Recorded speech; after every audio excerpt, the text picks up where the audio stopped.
ಅವರ ಸಮಸ್ಯೆ ಬಗೆಹರಿತದೆ ಮತ್ತು ವಿಶ್ವಾಸ ವ್ಯಕ್ತಪಡಿಸಿದ್ದಾರೆ. ತಮ್ಮ ಕಡೆ ಸಮಸ್ಯೆ ಗಂಭೀರವಾದ ಸಮಸ್ಯೆ ಏನಿಲ್ಲ. ರಾಮಲಿಂಗಾರೆಡ್ಡಿ ಅವ್ರ ಜೊತೆ ಯಾವುದೋ ಒಂದು ಸಂದರ್ಭದಲ್ಲಿ ಕಮ್ಯುನಿಕೇಶನ್ ಗ್ಯಾಪ್ ಆಗಿದೆ. ಆ ಕಮ್ಯುನಿಕೇಶನ್ ಗ್ಯಾಪ್ ಆಗಿರೋದ್ರಿಂದ ಸ್ವಲ್ಪ ಮಿಸ್ಅಂಡರ್ಸ್ಟ್ಯಾಂಡಿಂಗ್ ಆಗಿದೆ. ಅದರಿಂದ ಏನು ತೊಂದರೆ ಏನಿಲ್ಲ.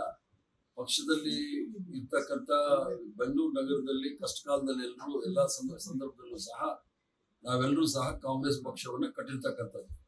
ಅವರು ಬೆಂಗಳೂರು ನಗರದ ಒಂದು ಕಾಂಗ್ರೆಸ್ ಪಕ್ಷದ ಪಿಲ್ಲರ್ ಆಗಿ ಬೆಂಗಳೂರು ನಗರವನ್ನ ಕಾಪಾಡ್ಕೊಂಡು ಬಂದಿರ್ತಕ್ಕಂಥವ್ರು ಮತ್ತು ಕಳಂಕರಹಿತ ರಾಜಕಾರಣಿ ಅಂತ ಹೇಳಿರ್ತಕ್ಕಂಥ ಅಜಾತ ಶತ್ರು ಅಂತ ಅನಿಸ್ಕೊಂಡಿರ್ತಕ್ಕಂಥ ರಾಮಲಿಂಗಾರೆಡ್ಡಿ ಅವರು ಕೆಲವು ವಿಚಾರದಲ್ಲಿ ಅವರಿಗೆ ಬೇಸರ ಆಗಿದೆ, ಇಲ್ಲ ಅಂತ ನಾನು ಹೇಳೋದಿಲ್ಲ. ಆದ್ರೆ ಈಗಾಗಲೇ ಮುಖ್ಯಮಂತ್ರಿಗಳು ಸಹ ಮಾತಾಡಿದ್ದಾರೆ, ನಾನು ಸಹ ಮಾತಾಡಿದ್ದೀನಿ. ಆದ್ರಿಂದ ಅವರು ಅವರ ರಾಜೀನಾಮೆಯನ್ನ ಅಂಗೀಕಾರ ಮಾಡಬಾರ್ದು ಅಂತ ನಾನು ಮುಖ್ಯಮಂತ್ರಿ ಒತ್ತಡ ಮಾಡ್ತೇನೆ. ಇನ್ನೂ ಸಹ ಅವರಲ್ಲಿ ಇನ್ನೂ ಕೆಲವರು ಮಾತಾಡಿದಾಗ ಅವರು ಸರಿ ಹೋಗುತ್ತೆ ಅನ್ನೋ ಭರವಸೆ ನನಗಿದೆ. ಅವರು ಸುಮಾರು ನಾವು ಅವರೆಲ್ಲರೂ ಸಹ ವಿದ್ಯಾರ್ಥಿ ದಶೆಯಿಂದ ಕಾಂಗ್ರೆಸ್ ಪಕ್ಷದಲ್ಲಿರೋರು.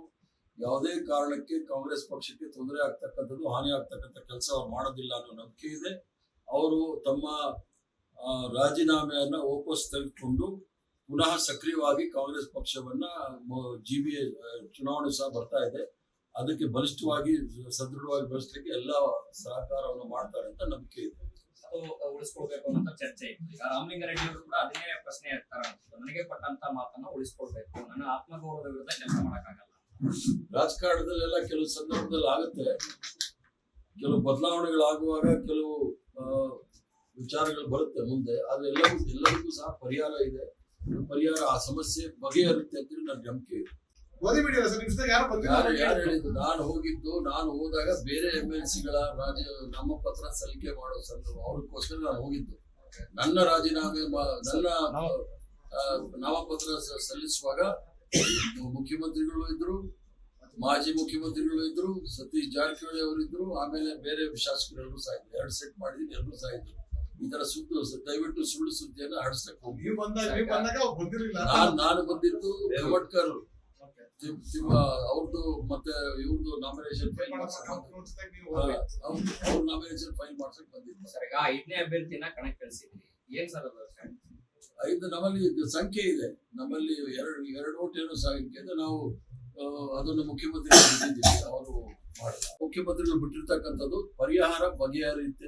ಸಮಸ್ಯೆಗೆ ಪರಿಹಾರ ಇದೆ, ಅವರನ್ನ ಅಂಗೀಕಾರ ಮಾಡಬಾರ್ದು ಅಂತ ನಾನು ಸಹ ಮುಖ್ಯಮಂತ್ರಿಗಳಲ್ಲಿ ಒತ್ತಾಯ ಮಾಡ್ತೇನೆ, ವಿನಂತಿ ಮಾಡ್ತೇನೆ.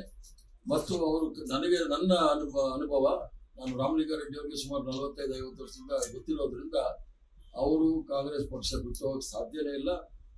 ಅವರು ಕಾಂಗ್ರೆಸ್ ಪಕ್ಷದಲ್ಲೇ ಇರ್ತಾರೆ, ಇದ್ದು ಕಾಂಗ್ರೆಸ್ ಪಕ್ಷವನ್ನು ಬೆಳೆಸ್ತಾರೆ ಅನ್ನೋ ನಂಬಿಕೆ ಸಹ ನಾನು. ಅವೆಲ್ಲ ಮುಖ್ಯಮಂತ್ರಿ ಮಟ್ಟದಲ್ಲಿ ಮತ್ತು ಆಲ್ ಇಂಡಿಯಾ ಕಾಂಗ್ರೆಸ್ ಕಮಿಟಿ ಪ್ರಧಾನ ಕಾರ್ಯದರ್ಶಿಗಳು ಸಹ ಇಲ್ಲೇ ಇದ್ದಾರೆ, ಸುರ್ಜೇವಾಲಾ ಅವರು. ಅದ್ರ ಬಗ್ಗೆ ತೀರ್ಮಾನ ಮಾಡ್ತಾರೆ. ಅದಕ್ಕೆ ಯಾವ್ದಾದ್ರು ಅಮಿಕಬಲ್ ಆಗಿ ಯಾವ್ದಾದ್ರು ಒಂದು ಬರುತ್ತೆ, ಅದರಲ್ಲಿ ತೊಂದರೆ ಇಲ್ಲ. ಇದೆ ಹಾರ್ಡ್ ಅಂಡ್ ಫಾಸ್ಟ್ ಅಂತ ರೂಲ್ ಅಂತ ಏನಿಲ್ಲ. ಕೆಲವು ಸಂದರ್ಭದಲ್ಲಿ ಸರಿ ಬರುತ್ತೆ. ವಿ ಅಗ್ರಿ ಫಾರ್ ಡಿಸ್ಅಗ್ರಿಮೆಂಟ್ ಅಂತ ಇಂಗ್ಲಿಷ್ ಅಲ್ಲಿ ಹೇಳ್ತಾರೆ. ಸಮಾಧಾನ ನನಗಿದೆ. ರಾಮಲಿಂಗಾರೆಡ್ಡಿ ಅವರು ಹೇಳಿದ್ನಲ್ಲ, ಅಲ್ಲ, ಅವರು ಸಮಾಧಾನ ಆಗಿದೆ. ಕಾಂಗ್ರೆಸ್ ಪಕ್ಷ 0 ಬಂದಾಗಿನಿಂದಲೂ ನಾವು ಕಾಂಗ್ರೆಸ್ ಪಕ್ಷವನ್ನು ಕಟ್ಕೊಂಡು ಬಂದಿರ್ತಕ್ಕಂಥದ್ದು. ಅದು ನಾನಿರ್ಬೋದು, ಅಥವಾ ರಾಮಲಿಂಗಾರೆಡ್ಡಿ ಅವರು ಇರ್ಬೋದು, KM ನಾಗರಾಜ್ ಇರ್ಬೋದು, PM ಅಶೋಕ್ ಇರ್ಬೋದು, ರೇವಣ್ಣ ಅವರು, ನಾವೆಲ್ಲರೂ ಸಹ ಬೆಂಗಳೂರಲ್ಲಿ ವಿದ್ಯಾರ್ಥಿ ದಶೆಯಿಂದ ಬಂದಿರ್ತಕ್ಕಂಥವ್ರು. ಪಕ್ಷಕ್ಕೇನು ತೊಂದರೆ ಆಗದೆ ಇರ್ತಾರ ನಾವು ನೋಡ್ತೀವಿ. ಅದೆಲ್ಲ ಭಾರತೀಯ ಜನತಾ ಪಾರ್ಟಿ ಕೆಲಸ ನಾವು ಮಾಡಕ್ ಹೋಗೋದಿಲ್ಲ. ಆದ್ರಿಂದ ನಾವೇನು BJP ಅವ್ರನ್ನ ಹೋಗಿ ಆಪರೇಷನ್ ಮಾಡಕ್ ಹೋಗೋದಿಲ್ಲ. ಅವ್ರು ಬೇಕಾಗಿಲ್ಲ, ನಮಗೆ ಸ್ಟ್ರೆಂತ್ ಇದೆ, ನಾವು ಗೆಲ್ತೀವಿ. Thank you. ಲೇಟೆಸ್ಟ್ ಹಾಗೂ ಇಂಟ್ರೆಸ್ಟಿಂಗ್ ಸುದ್ದಿಗಳಿಗಾಗಿ ಬಾಸ್ ಟಿವಿ ಕನ್ನಡ ಚಾನೆಲ್ನ ಸಬ್ಸ್ಕ್ರೈಬ್ ಮಾಡಿ, ಹಾಗೆಯೇ ಬೆಲ್ ಐಕಾನ್ ಪ್ರೆಸ್ ಮಾಡಿ. ಇದರ ಜೊತೆಗೆ Facebook, Instagram, X ನಲ್ಲೂ ಮಿಸ್ ಮಾಡದೆ ಫಾಲೋ ಮಾಡಿ.